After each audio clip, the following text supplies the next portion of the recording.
நான் சும்மா இருந்தாலும் என் நேரம் என்ன சும்மா இருக்கக்கூடாதுன்ற மாரி நேத்து சந்தைக்கு போனா, இந்த பட்டாணி மசாலா வச்சிருக்க பிளேட்ட பார்த்து டெம்ப்ட் ஆயி, அங்க உள்ள ஃபுட்டெல்லாம் வந்து வாங்கியாச்சு. ஸோ அப்படி வாங்கினது தான் வந்து இது வந்து பருத்தி பாலம்மா. நான் சின்ன வயசா இருக்கும்போது எல்லோ கலர்ல தான் இருக்கும்.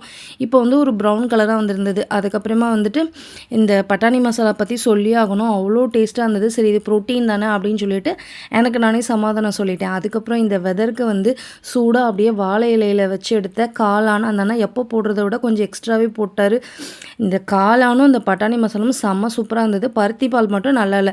ஸோ இவ்வளத்தையும் நைட்டு சாப்பிட்டு எடுத்துட்டு, இன்னைக்கு காலையில அது அத்தனையும் டீடாக்ஸ் பண்ணணும் அப்படின்னு சொல்லிட்டு, நல்ல ஒரு பெரிய டம்ளர்ல வெள்ளை பூசணிக்காய் ஜூஸை போட்டு குடிச்சிட்டேன். அதுக்கப்புறம் இன்னைக்கு பிரேக்ஃபாஸ்ட் வந்து என்னன்னு சொல்லி பார்த்தா, கொண்ட கடலை தான்.